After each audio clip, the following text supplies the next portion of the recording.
Let's kick it off with the Golden State Warriors, and they are expected to be active in the trade and buyout markets because they don't want to waste another prime year for Steph Curry.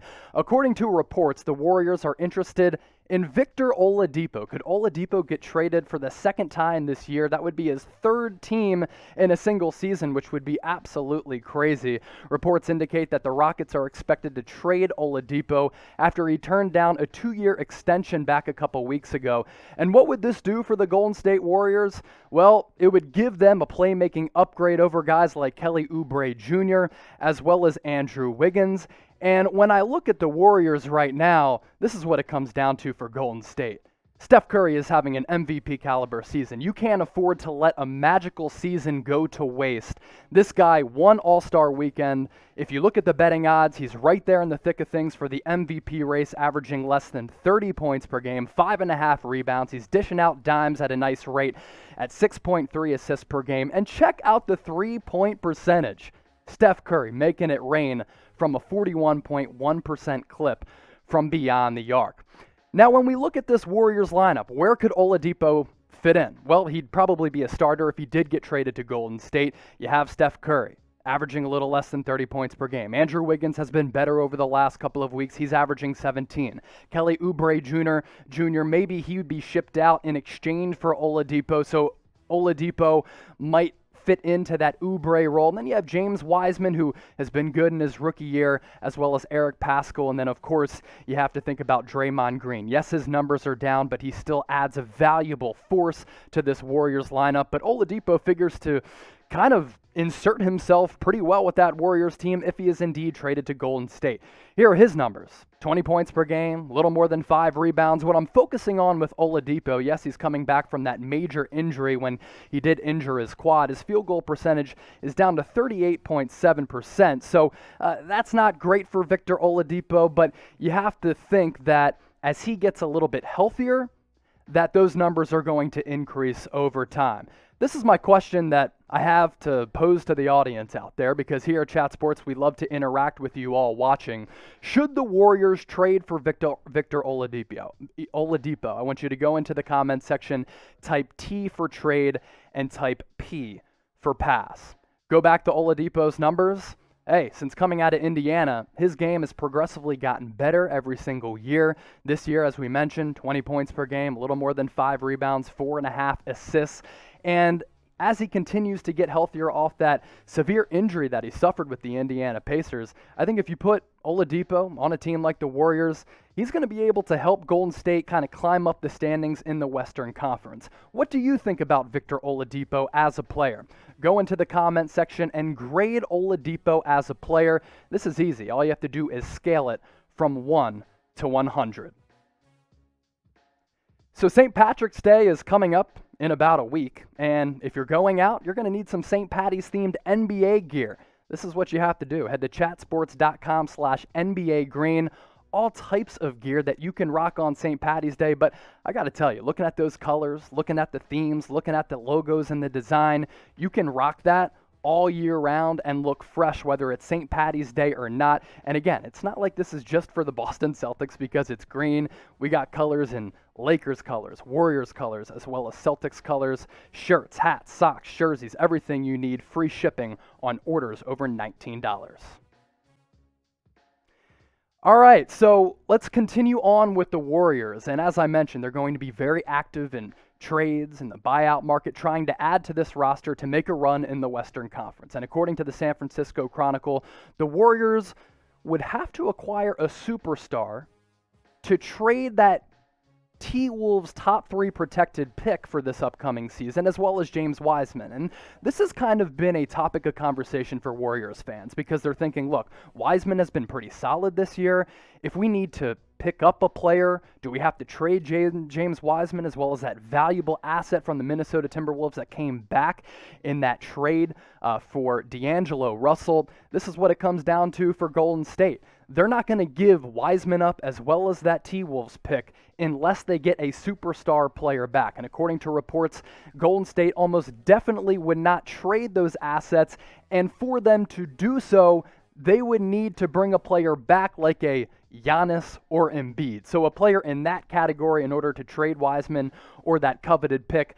So that goes to show you that the likelihood of that happening is very, very small. What do you think about that possible scenario? Is it worth it to give up those assets for maybe a Victor Oladipo player? I'd kind of put him in the middle tier of assets that you could try to acquire here as the trade deadline approaches. Type Y for yes and type N for no. Speaking of James Wiseman, some juicy info coming out from draft night from Jalen Rose. He said the night of the draft, the Golden State Warriors, picking number 2, told LaMelo Ball they were going to take him next, and they ended up not doing it. That story is going to come out soon. Well, Jalen Rose, here's some news for you. When you take to the podcast streets and you release information like that, it's going to spread like wildfire. So here are the numbers side to side, and we're going to pose a question to the audience because which player would you rather want?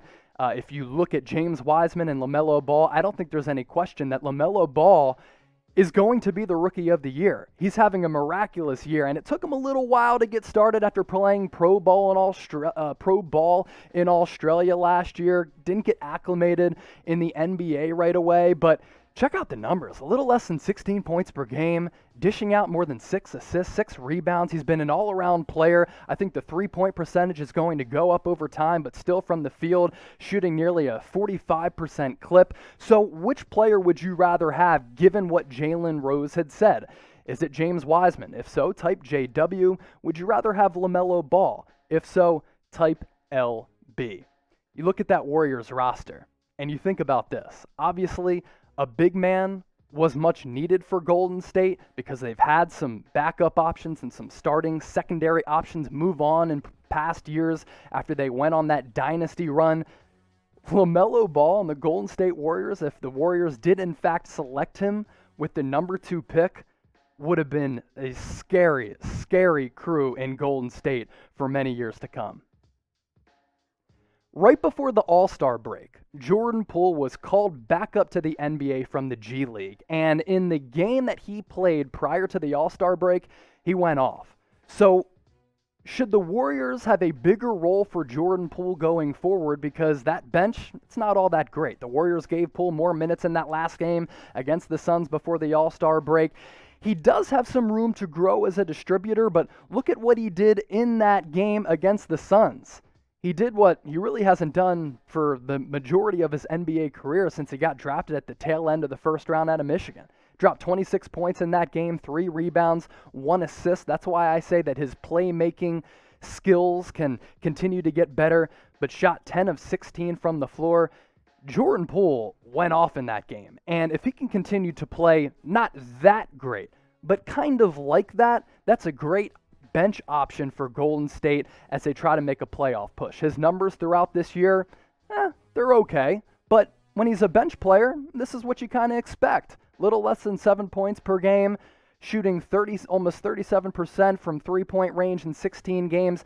I think Jordan Poole in that game against the Suns really proved to Steve Kerr that, hey, Jordan Poole, I want to make a name for myself. So I think I deserve some more playing time moving forward, and maybe he factors into the discussion for the Golden State Warriors. In the G League, part of the reason he got called up is because he played really well. Averaged 22 points per game in 11 games.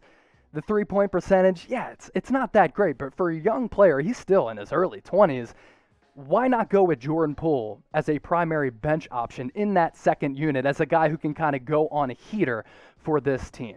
Now, what do you think? Should the Warriors play Jordan Poole more? Hop into the comments section, type A for yes, and type B for no. Let's take a look at the Warriors lineup here. Of course, Steph Curry, Andrew Wiggins, James Wiseman, Draymond Green, Kelly Oubre Jr. Those are the starters right now. Maybe Oubre Jr. gets shipped off for Victor Oladipo, but when you look at the backups for the Golden State Warriors, this is where Jordan Poole could possibly factor in, because he could come up to the horizon and be one of the best backup options for this Warriors team. And why I like the possibility of Jordan Poole for this team is for this reason. He's a young guy.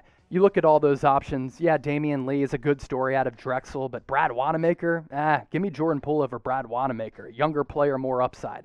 Kent Bazemore, he's okay. Juan Toscano Anderson, great personality, one of Steph Curry's best friends, really brings a lot of life to that Warriors team, but he is what he is as a player. And Michael Mulder, yeah, there's not much to say about Michael Mulder. So I talk about Jordan Poole, Brad Wanamaker.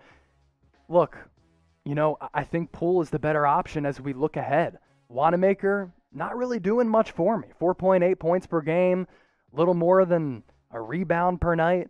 He can dish it a little bit better than Jordan Poole, but maybe that's part of Jordan Poole's game that kind of gets better over time, and that's kind of why I like the prospects of Jordan Poole. So I want you to pick a guard now.